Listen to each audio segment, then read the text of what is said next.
আসসালামু আলাইকুম। পঞ্চম শ্রেণীর গণিত বই নিয়ে তোমাদের সাথে ধারাবাহিকভাবে আলোচনা করছি। প্রতিটি পৃষ্ঠা নিয়ে আলোচনা করার চেষ্টা করছি আলাদা আলাদা করে। এর পূর্বে তোমাদেরকে ৪৫ নম্বর পৃষ্ঠা পর্যন্ত আলোচনা দিয়েছি, এখন তোমাদেরকে তার ৪৬ নম্বর পৃষ্ঠা থেকে আলোচনা দিব। ধারাবাহিকভাবে ভিডিওগুলো দেখতে থাকো, আশা করি তোমরা প্রতিটি পৃষ্ঠার সমাধান পেয়ে যাবে। ১ নম্বরে দেখো, নিচের ছকে ৪, ৭ ও ১০-এর গুণিতকগুলো লিখি। আমরা এখানে ৪-এর গণিতক লিখব, ৭-এর গণিতক লিখব, ১০-এর গণিতক লিখব। তোমরা আমাদের চ্যানেলের ভিডিওগুলো অনেক বেশি পরিমাণে দেখছো, তার জন্য তোমাদেরকে অসংখ্য ধন্যবাদ। আমরা যদি প্রথম অঙ্কের সমাধানটা দেখি, যেমন ৪-এর গণিতকগুলো যদি আমরা লিখি, ৪-কে ৪, ৪ দুগুণ ৮, ৩ ৪ ১২, ৪ ৪ ১৬, ৪ ৫ ২০, ৪ ৬ ২৪, ৪ ৭ ২৮, তারপর হলো ৩২ ৩৬। ৭ দিয়ে করলে ১৪, ২১, ২৮, ৩৫, ৪২, ৪৯, ৫৬, ৬৩, ৭০। ১০ দিয়ে করলে ২০, ৩০, ৪০, ৫০, ৬০, ৭০, ৮০, ৯০, ১০০। এভাবে ঘর যতগুলো আছে অতগুলো আমরা পূরণ করলাম। তো ওই হিসেবে আমরা এই অংশটা করতে পারবো। ২ নম্বরে আমাদেরকে বললো লসাগু নির্ণয় করি, মানে আমরা লসাগু নির্ণয় করব। যেমন ৯ এবং ১২ এর লসাগু নির্ণয় করব, ৮, ১২ এবং ১৬ এর লসাগু নির্ণয় করব। ২-এ ৯ এবং ১২ এর লসাগু হলো, ৯ এর গুণিতক হলো ৯, ১৮, ২৭, ৩৬, ৪৫, ৫৪ এবং ৬৩। এগুলো কিন্তু ৯, ৯ দুগুণ ১৮, ৩ নং ২৭, ৪ নং ৩৬, এইভাবে করে করতে পারবেন ৯ এর গুলা।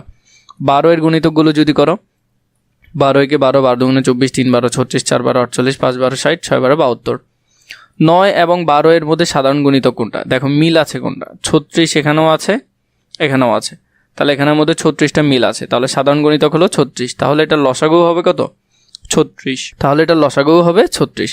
এরপরের টপিক যেটা আছে ৮, ১২ এবং ১৬। তো ৮-এর গুণিতকগুলো লিখে, ৮ দুগুণে ১৬, ৩ ৮ ২৪, ৪ ৩২, ৫ ৮ ৪০, ৬ ৪৮, প্রায় ৪৮ পর্যন্ত লিখবে, বা একটু আগে পরে পর্যন্ত লিখতে পারো, তোমার ইচ্ছা, কিন্তু একটু বাড়াই লিখলে সুবিধা আর কি, যে আমরা সহজে খুঁজে পাবো।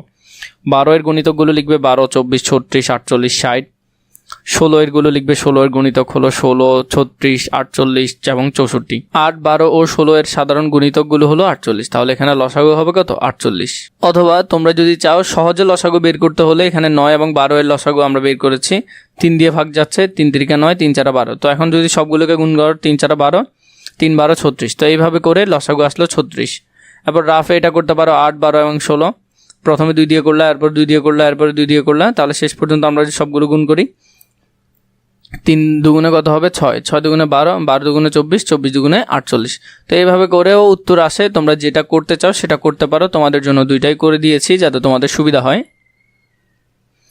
এবার ৩ নাম্বারটা যদি দেখি, নিচের ছকে ১৮, ২০, ২১, ৩৩, ৩৬, ৪২, ৪৮, ৫১, ৬৮, ১০১, ১১২, ১১৭ সংখ্যাগুলোর মধ্যে কোনগুলো ৩ দ্বারা, কোনগুলো ৪ দ্বারা, কোনগুলো ৩ এবং ৪ দ্বারা বিভাজ্য, আমরা এগুলো লিখবো। কোনটা ৩ দ্বারা বিভাজ্য, কোনটা ৪ দ্বারা, এবং কোনটা ৩, ৪ দুইটাই। তাহলে আমরা যদি দেখি ৩ নংয়ের মধ্যে, যেমন এখানে আমাদের যে সংখ্যাগুলো দিছে তার মধ্যে ৩ দ্বারা ভাগ যাবে ১৮, ২১, ৩৩, ৩৬, ৪২, ৫১, ১০১, এরপর হলো যে ১১৭ এবং ৪৮।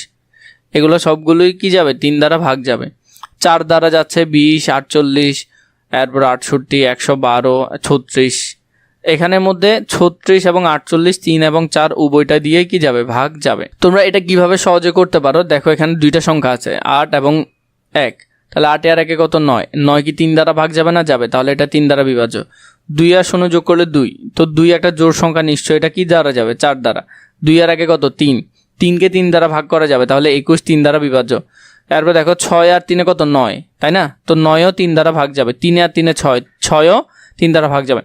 দোনোটা সংখ্যা যোগ করবে, যোগ করে যদি সেটা ৩ দিয়ে ভাগ যায় তাহলে মনে রাখবে সেটা ৩ দ্বারা বিভাজ্য। তো এইভাবেও তোমরা সহজে করতে পারো আর কি। যদি আরও ডিপ প্রয়োজন হয় নিশ্চয়ই আমাকে কমেন্ট করে জানাবে, আমি তোমাদের সাথে বিস্তারিত আলোচনা করব। ৪ নাম্বার, নিচের ছকে ১৮, ২৪ ও ৩৬-এর গুণিতকগুলো লিখি। তাহলে প্রথমে এখানের মধ্যে যদি লিখো গুণিতকগুলো, ১কে যদি ১৮ দিয়ে গুণ করো, ১৮ একে ১৮।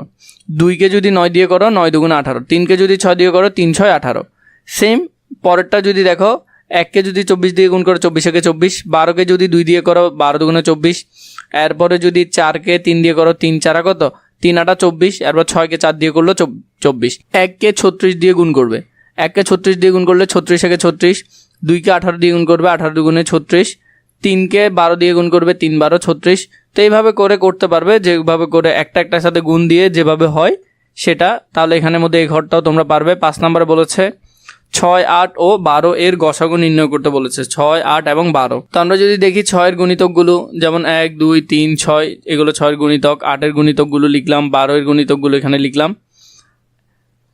6, 8 এবং 12 এর গসাগু যদি নির্ণয় করে তাহলে এখানের মধ্যে সবচেয়ে মিল আছে কোনটা? 1 এবং 2 মিল আছে, 1 এবং 2 মিল আছে, 1 এবং 2 মিল আছে। এখানে গসাগু এর উত্তর হবে কত? 1 এবং 2। তো এভাবে করে তোমরা আনসারটা করে ফেলতে পারবে। এখান থেকে 46 নাম্বার পৃষ্ঠাটা সুন্দর করে ধারাবাহিকভাবে করে ফেলতে পারবে।